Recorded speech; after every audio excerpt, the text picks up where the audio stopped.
Hello everyone, कैसे हैं आप सभी। स्वागत है आपका हमारे यूट्यूब चैनल के ऊपर। और आज हम क्लास 9 का चैप्टर नंबर 3 जिसका आपका बेसब्री से इंतजार था वो हम आज लेकर आ गए हैं। और ये न्यू एनसीईआरटी जो कि आपका 2026 सेशन का है। और ये आपके आने वाले एग्जाम में आने वाला है ये चैप्टर। बहुत सारे कमेंट्स आ रहे थे जिसके ऊपर मैंने क्या किया, ये वीडियो रेडी किया, ये अपना पीपीटी रेडी किया। उसके बाद जो है मैं आज ये वीडियो लेकर आ रहा हूँ। ठीक है, आइए स्टार्ट करते हैं।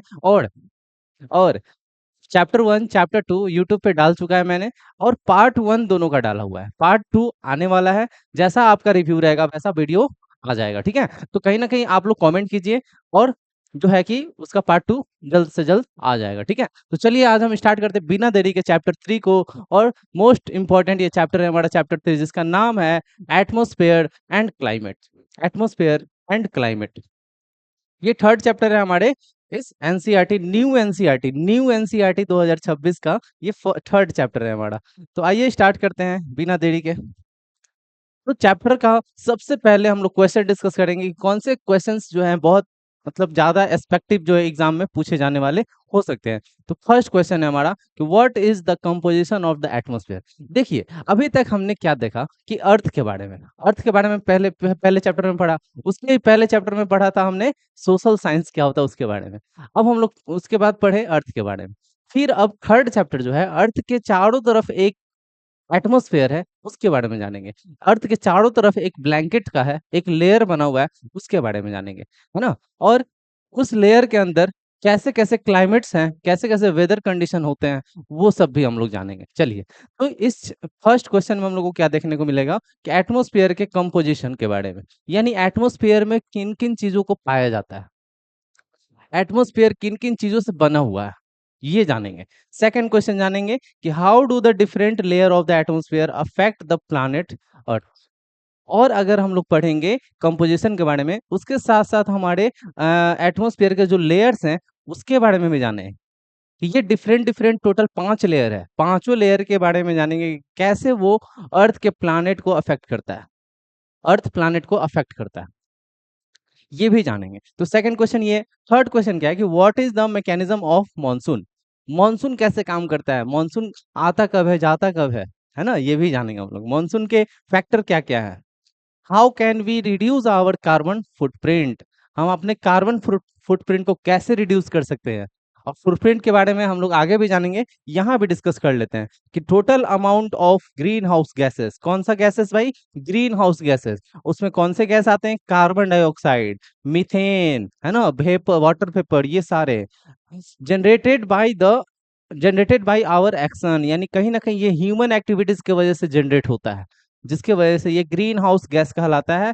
और यही जो है टेम्परेचर इंक्रीज करने का भी काम करता है हमारे एटमॉस्फेयर का। तो ये सब भी हम लोग डिस्कस करेंगे इस चैप्टर के अंदर। तो ये चार मेन मेन क्वेश्चंस थे, ठीक है, जिसको हमने अभी डिस्कस किया। अब हम लोग इस क्वेश्चंस के आंसर के ऊपर डिस्कशन करेंगे। तो आइए अंदर हम लोग घुसे हैं चैप्टर के अंदर। और पहले इसको हम लोग डिस्कस कर लेते हैं, इसको और इसको, ये तीन टॉपिक्स हैं, इसको भी डिस्कस कर लेते हैं। क्या बोल रहा है कि can you imagine what would happen if there were no atmosphere. क्या आप इमेजिन कर सकते हो कि बिना एटमॉस्फेयर के हमारा अर्थ का सराउंडिंग कैसा होगा। इमेजिन करो कि अर्थ का सराउंडिंग बिना एटमॉस्फेयर के है। क्या उस इमेजिनेशन में हम लोग हैं, नहीं है, क्योंकि इमेजिनेशन ही गलत किया है। क्योंकि अगर हम लोग इमेजिन कर रहे हैं तो कहीं ना कहीं हम लोग एग्जिस्ट करेंगे तब तो इमेजिन करेंगे। तो एटमॉस्फेयर में ही हम लोग एग्जिस्ट कर सकते हैं, एटमॉस्फेयर ही नहीं है तो हम लोग एग्जिस्ट नहीं करेंगे। तो फिर इमेजिन करने का क्या मतलब, ठीक है। कोई भी प्लांट हो, एनिमल हो, बिना एटमॉस्फेयर के एग्जिस्ट नहीं कर सकता है, because of oxygen in present atmosphere, है ना, ऑक्सीजन प्रेजेंट इन एटमॉस्फेयर। तो discuss your thought with in your friend, है ना, ये बोल रहा है डिस्कस करने के लिए। एटमॉस्फेयर क्या होता है, एटमॉस्फेयर एक ब्लैंकेट है। ब्लैंकेट मतलब समझते हो, चादर। जैसे हमारा अर्थ है, अर्थ के ऊपर एक ब्लैंकेट है। जस्ट लाइक जैसे हमारा मान लेते हैं आलू, आलू है ना, आलू, आलू एक सॉलिड पार्ट है, उसके ऊपर एक पतला सा लेयर है, किस चीज का, छिलके का।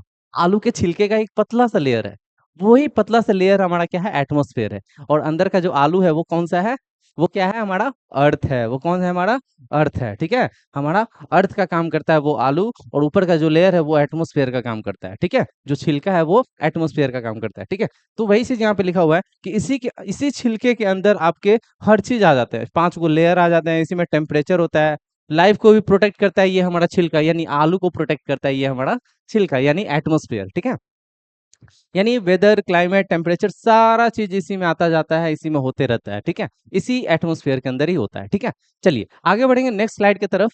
अभी तक हमने इसको डिस्कस किया। नेक्स्ट स्लाइड हमारा क्या बोलता है? इंट्रोडक्शन में हम लोग पढ़ेंगे, क्या पढ़ेंगे भाई? तो इसमें हम लोग देखेंगे कि एटमॉस्फेयर के बारे में क्या जानेंगे। एटमॉस्फेयर के बारे में तो looking up at the sky, अगर हम लोग स्काई में देखते हैं, आसमान में देखते हैं, तो क्या दिखता है? क्लाउड दिखता है, सनशाइन दिखता है, और या तो हम लोग क्या महसूस करते हैं? या तो ठंड या तो गर्म, यही सब महसूस करते हैं। All result of the atmosphere, ये सारा कहाँ होता है? एटमोस्फेयर के ही अंदर होता है। The blanket of air surrounding of the earth, यानी अर्थ के ऊपर एक ब्लैंकेट है, जस्ट लाइक मैंने क्या बोला? आलू, आलू के ऊपर छिलका। ठीक है, जस्ट लाइक वैसा ही एटमॉस्फेयर, ये देखो, ये है ऐसा ब्लैंकेट टाइप का, है ना? ये इसी के अंदर हमारा सारा लेयर है एटमॉस्फेयर का, और ये हमारा अर्थ का सराउंडिंग हो गया, अर्थ का ये हमारा सरफेस हो गया। ठीक है, तो इसी के ऊपर एक लेयर बना हुआ है। The atmosphere is held around the earth by gravity, the force of attraction earth mass exert on nearby object, and is mixture of gases vital for survival of all living being।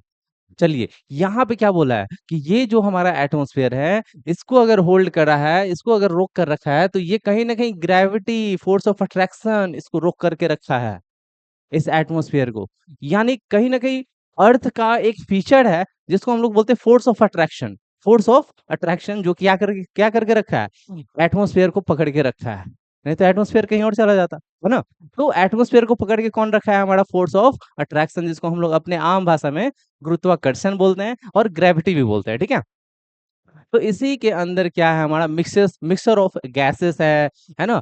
Survival of all living beings, इसी mixture of gas के अंदर survive करता है सारे living organism, जितने भी हैं, plant, animal, human being, सारे लोग। ठीक है, आगे बढ़ते हैं, फंक्शन का बात करेंगे, एटमॉस्फेयर के फंक्शन का। तो इसका फंक्शन जो है, एटमॉस्फेयर का फंक्शन क्या है भाई? तो पहला function, shield us from harmful solar radiation. सोचिए, एक कवच का काम कर रहा है, जैसे अंडा के अंदर यॉल्क है ना? उस यॉल को कौन बचा के रखा है? अंडा के ऊपर जो शेल है वो, तो वही शेल हमारे एटमॉस्फेयर को भी कहा जा रहा है कि ये एक कवच का काम करता है, हमको बचाता है किन चीजों से? तो सोलर रेडिएशन से। सोलर रेडिएशन से, जो हमारा सोलर रेडिएशन आता है उससे हमको बचाने का काम करता है कौन? ये हमारा atmosphere. Atmosphere block harmful radiation like ultra violet, very very very खतरनाक रेज है, ये सन का रे है, ये खतरनाक। तो वो खतरनाक रेज से कौन बचाता है हमको? तो ये हमारा एटमॉस्फेयर बचाता है। और एटमॉस्फेयर में कौन सा लेयर बचाता है ये जानेंगे, ये इंपॉर्टेंट है। चलो आगे बढ़ते हैं। सेकंड पॉइंट, सेकंड एटमॉस्फेयर का फंक्शन क्या है भाई? तो रेगुलेट अर्थ टेम्परेचर। अर्थ के टेम्परेचर को भी रेगुलेट करने का काम कौन करता है? हमारा एटमॉस्फेयर करता है। ये क्या करता है भाई? तो ट्रैप करता है सन्स के एनर्जी को, और प्रिवेंट करता है हमको किससे? है ना? प्रिवेंट करता है किससे? वो स्पेस में ना चला जाए, सन का एनर्जी आए और स्पेस में ना चला जाए, तो उसको ट्रैप करता है, पकड़ के रखता है ना? तो कहीं ना कहीं हमारे एटमॉस्फेयर का बहुत ज्यादा योगदान है हमारे लाइफ एग्जिस्ट करने में। ठीक है, थर्ड पॉइंट क्या है? कि influence weather and climate system, है ना? वेदर और क्लाइमेट सिस्टम को क्या करता है? इन्फ्लुएंस करता है ना? कहीं न कहीं वेदर और क्लाइमेट सिस्टम को इन्फ्लुएंस करता है, कहीं न कहीं ये सारा चीज़ ऊपर-नीचे बदलाव करता है। It affect temperature, humidity, air pressure, shaping weather and climate. तो कहीं न कहीं हमारे एटमॉस्फेयर का क्या-क्या योगदान है ये जान गए। पहला योगदान क्या है? कि सोलर रेडिएशन से बचाता है, दूसरा रेगुलेट करता है, टेम्परेचर करता है रेगुलेट, तीसरा क्लाइमेट और वेदर कंडीशन को अफेक्ट करता है, यानी टेम्परेचर को अफेक्ट करता है, ह्यूमिडिटी, एयर प्रेशर, इन सब को अफेक्ट करता है कौन? हमारा एटमॉस्फेयर। तो देखा कितना तगड़ा वाला फंक्शन करता है ये, कितना तगड़ा वाला फंक्शन करता है। जैसा हमारा फोन फंक्शन करता है ना स्क्रॉल करने में, वैसा ही फंक्शन नहीं, इसका और ज्यादा एडवांस फंक्शन है भाई। एडवांस फंक्शन है। लाइक ये देखो एकदम खतरनाक खतरनाक एडवेंचर लाइफ जी रहा है एटमॉस्फेयर, एडवेंचर लाइफ। चलिए आगे बढ़ेंगे, आगे बढ़ेंगे तो आगे हमारा है next slide. Composition most important, composition maximum बच्चों को ये पता ही नहीं होता है कि एयर के अंदर किन किन चीजों का कंपोजिशन मिक्सअप है, किन किन चीजों का कंपोजिशन मिक्सअप है, ये बहुत सारे बच्चों को पता ही नहीं होता है। तो चलिए जानेंगे एटमॉस्फेयर के अंदर कंपोजिशन क्या है। तो सबसे ज्यादा आप देख पा रहे हो कौन सा है, नाइट्रोजन। फिर सेकंड नंबर पे हमारा कौन बैठा है, मोस्ट इंपॉर्टेंट, एक बहुत ही सुंदर, जिसका नाम है ऑक्सीजन। ऑक्सीजन, है ना, जिसके बगैर एक पल भी जीना मुश्किल है ना, है ना। सबसे बड़ा क्रश हमारा कौन होता है, ऑक्सीजन होता है, इसके बिना जीना बहुत ही मुश्किल है। तो सबसे बड़ा क्रश कौन सा हो गया, हमारा ऑक्सीजन हो गया, ठीक है। 21%, भले ही प्यार बहुत कम है, 21% ही प्यार है, लेकिन लेकिन बिना इसके जिंदा नहीं रह पाएंगे, ठीक है। तो ऑक्सीजन मोस्ट इंपॉर्टेंट। तो नाइट्रोजन हमारा 78%, ऑक्सीजन 21%, है ना, इसेंशियल ब्रीदिंग एंड लाइफ। और ये abundant gas vital for life, ये भी लाइफ के लिए बहुत जरूरी है। अदर गैसेस का बात कर लेंगे तो वो इतना लगभग 2%, ठीक है, लगभग 1%, लगभग 1%।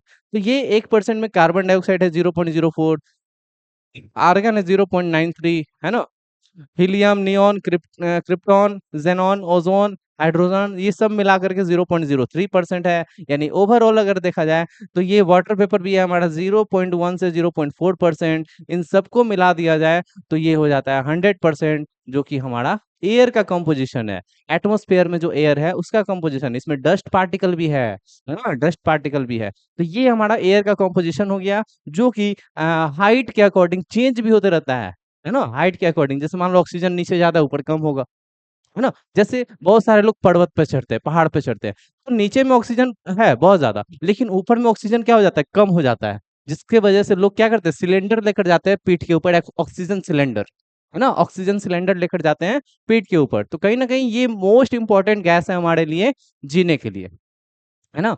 अभी जस्ट मैंने बोला प्यार कम है भले, लेकिन जरूरी बहुत है वो चीज, है ना। प्यार कम है, 21% ही है, लेकिन जरूरी बहुत है। चलिए आगे बढ़ेंगे, नेक्स्ट स्लाइड के ऊपर हम लोग लेयर का बात करेंगे। मोस्ट इंपॉर्टेंट, सबसे यूनिक टॉपिक आ गया हमारा भाई इस टॉपिक में।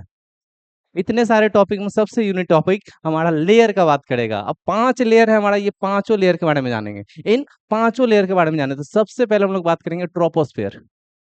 ट्रोपोस्फियर, ये देखो, ये आप अप टू 12 किलोमीटर एवरेज, यानी एवरेज हाइट दिया हुआ है कि 12 किलोमीटर तक जो हाइट आप जाओगे वहां तक आपको कौन सा मिलेगा, लेयर, ट्रोपोस्फियर मिलेगा, ठीक है। स्ट्रेटोस्फियर का बात करेंगे तो ये 50 किलोमीटर तक आपका एवरेज हाइट जो है वो स्ट्रेटोस्फियर मिलने वाला है।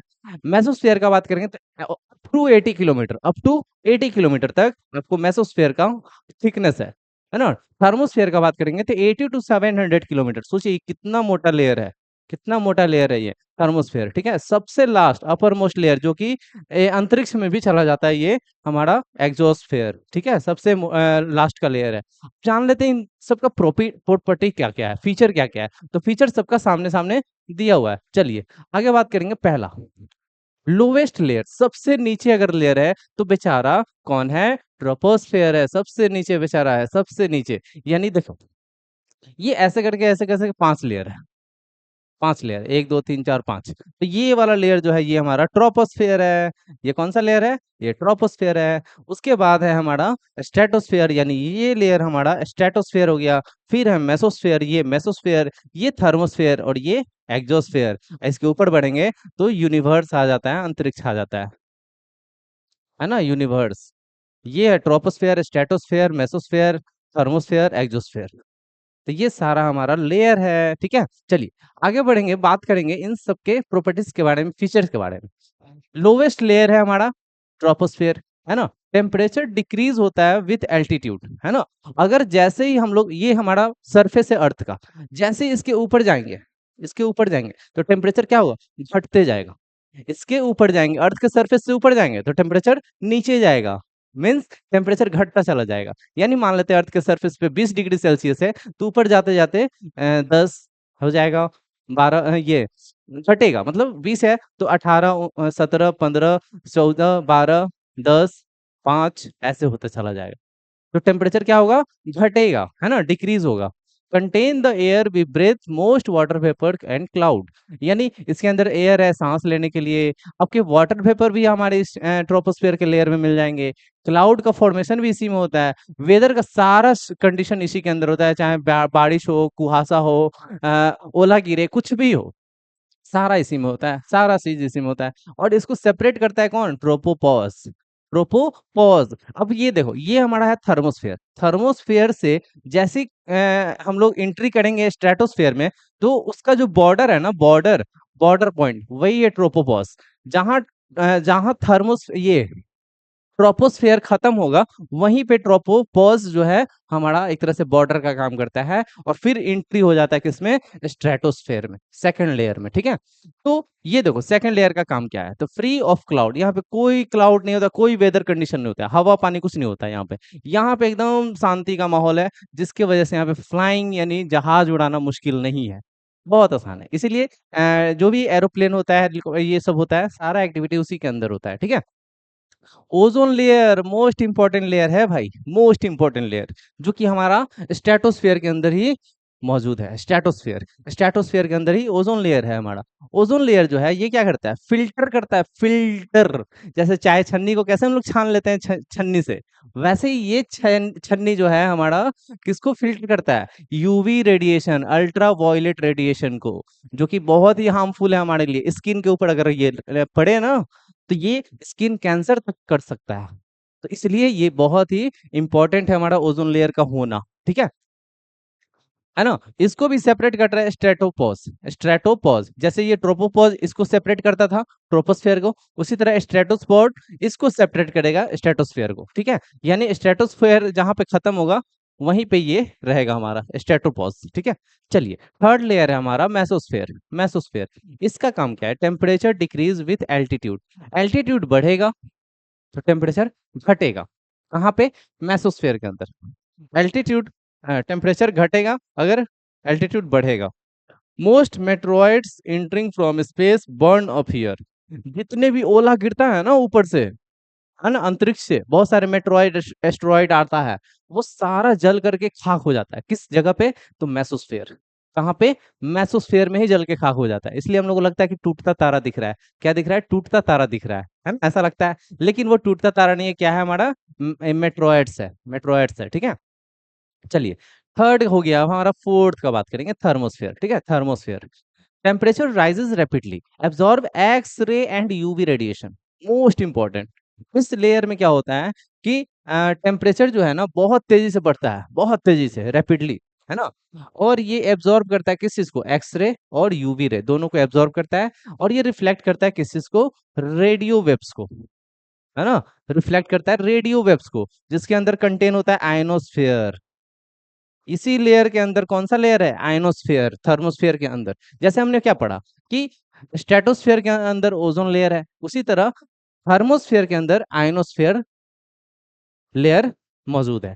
Sight of auroras, northern southern light.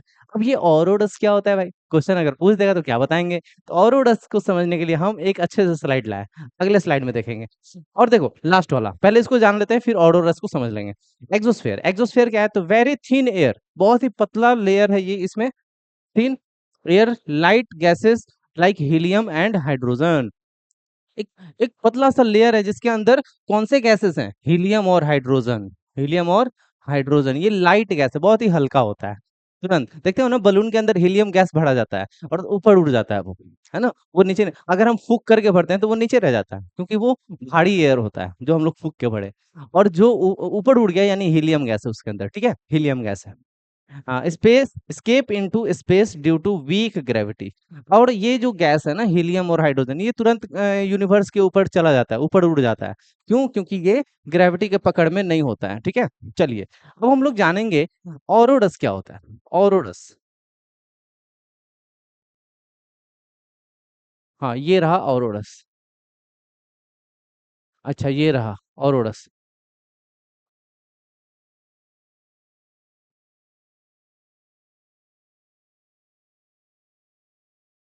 हाँ चलिए, ऑरोडस समझेंगे। इसको समझने के बाद यहाँ पे हमने हिंदी में लिख लिया है सारा चीज, लेकिन इसको समझ लेते हैं पहले, उसके बाद ऑरोडस समझेंगे। ठीक है, ऑरोडस इसके बाद समझ लेंगे, इस स्लाइड के बाद। पहले स्ट्रक्चर ऑफ एटमॉस्फेयर में समझ गए हम लोग सारा चीज कि कैसे कैसे स्ट्रक्चर होता है। अब उसके लेयर्स के बारे में, उसके थोड़े फीचर्स के बारे में जान लेते हैं। तो लेयर स्ट्रक्चर का बात करेंगे तो एटमॉस्फेयर डिवाइड है 5 लेयर में, ठीक है। और सबका अपना अपना कैटेगरी है, अपना अपना फीचर है, ठीक है। सबका टेम्परेचर अलग अलग है, डेंसिटी अलग अलग है विथ इंक्रीजिंग एल्टीट्यूड। अगर बात करेंगे कि the atmosphere is divided into layer based on change in temperature and density with increasing altitude. अगर बात करेंगे कि हमारा जो लेयर है एटमॉस्फेयर का, वो डिवाइडेड है लेयर बेस पे, ठीक है। और किसी में टेम्परेचर ज्यादा है, किसी में कम है, किसी में डेंसिटी ज्यादा है, किसी में कम है। ऐसा ही है फीचर हमारे लेयर्स के। एयर डेंसिटी का बात करेंगे तो air density is higher near earth surface. Earth के सरफेस पे एयर डेंसिटी क्या होगा, ज्यादा होगा। और हाइट पे जैसे ही जाएंगे ना, अर्थ के सरफेस से ऊपर जाएंगे तो क्या होगा, घटता चला जाएगा, क्या, एयर डेंसिटी, है ना, हवा का मात्रा घटता चला जाएगा।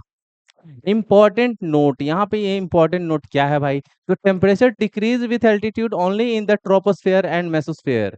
यानी हम लोग क्या बात किए कि ट्रोपोस्फेयर और मेसोस्फेयर, ये है हमारा ट्रोपोस्फेयर, ये रहा ट्रोपोस्फेयर और ये रहा मेसोस्फेयर। इसी में क्या होगा, टेम्परेचर डिक्रीज होगा। जैसे ही हाइट बढ़ेगा तो क्या होगा, टेम्परेचर डिक्रीज होगा। हाइट बढ़ेगा टेम्परेचर डिक्रीज होगा, हाइट बढ़ेगा टेम्परेचर डिक्रीज होगा, ठीक है। चलिए आगे बढ़ेंगे। और अगर बात करेंगे, it increase in the stratosphere and thermosphere.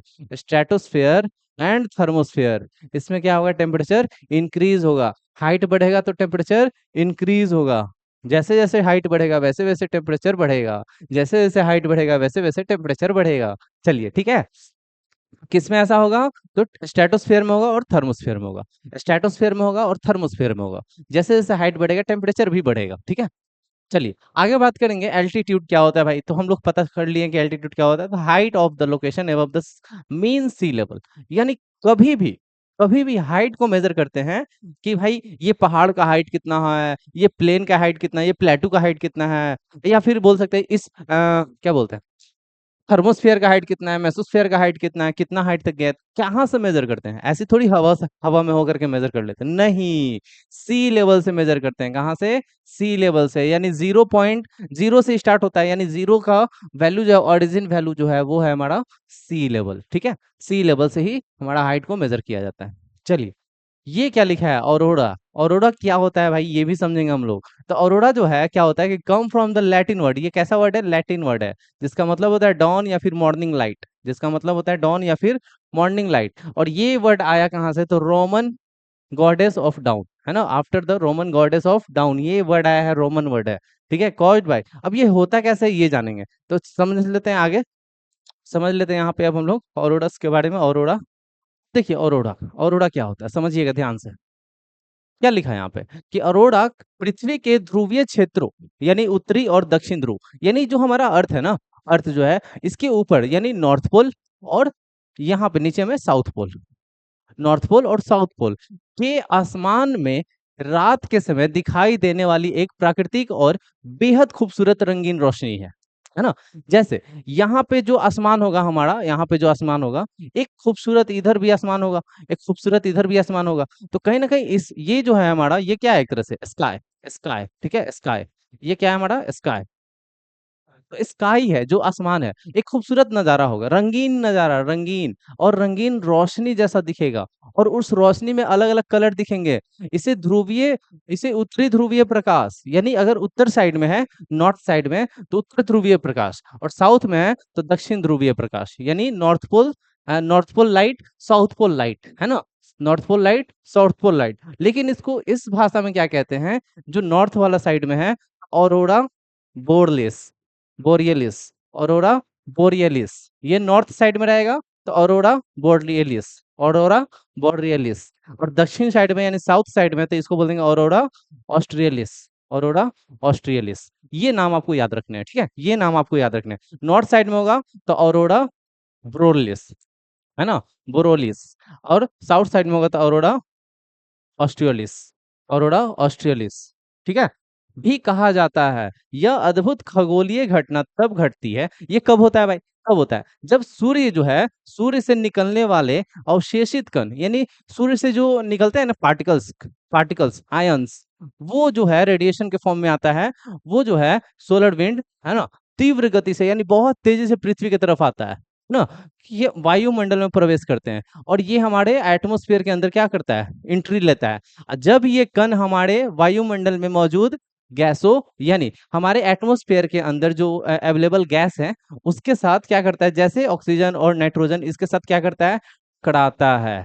तो एक ऊर्जा यानी एक एनर्जी निकलता है उससे, एक एनर्जी निकलता है जो आसमान में हरे, लाल, नीले और बैगनी रंग की चमकदार रोशनी के रूप में दिखाई देती है, चमकदार रोशनी के रूप में दिखाई देती है ये चीज। तो सोचिए कि अर्थ ये सन से निकला रेडिएशन पार्टिकल्स जो भी आ रहा है वो अर्थ के पास आया, अर्थ के सराउंडिंग में घुस गया, एटमॉस्फेयर में घुसने के बाद वो गैसों से मिल गया, मिलने के बाद एक रोशनी उत्पन्न करता है जो कि अलग अलग कलर का वो लाइट होता है, हरे, लाल, नीले, बैगनी, इन सब रंगों के चमकदार रोशनी के रूप में दिखाई देता है। उसी को हम लोग बोलते हैं ऑरोरा।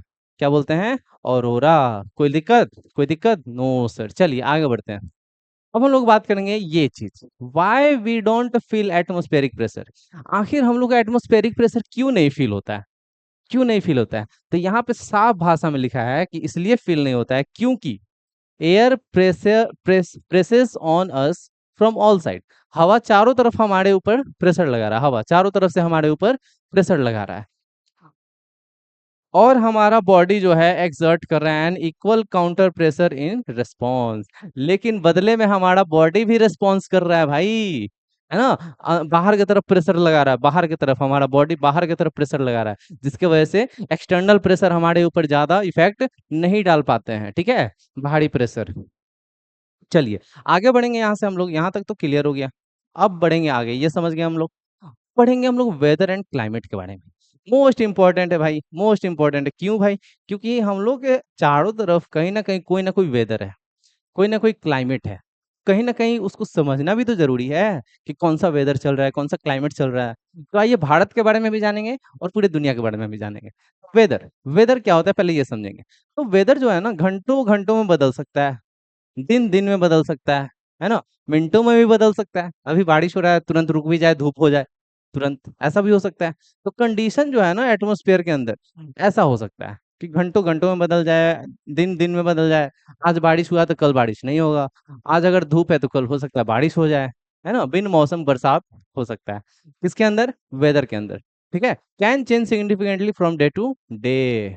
चलिए वेदर समझ गया, अब समझेंगे क्लाइमेट के बारे में। क्लाइमेट क्या होता है? तो the average weather condition of a place over a long period, यानी वो वेदर कंडीशन जो कि एक ही जगह पे बहुत बड़े एरिया में, लार्ज स्केल में, बहुत बड़े एरिया में एक ही जैसा क्या है वेदर है, तो वो कहलाएगा क्लाइमेट। लेकिन वो कंडीशन फॉलो करेगा कि 30 साल या फिर 30 साल से ज्यादा दिन तक रहे वो वेदर, 30 साल रहे या फिर 30 साल से ज्यादा दिन तक रहे वो वेदर, तभी वो क्लाइमेट कहलाएगा, ठीक है ना। ओवर अ लार्ज एरिया, बहुत बड़े एरिया का बात करेगा।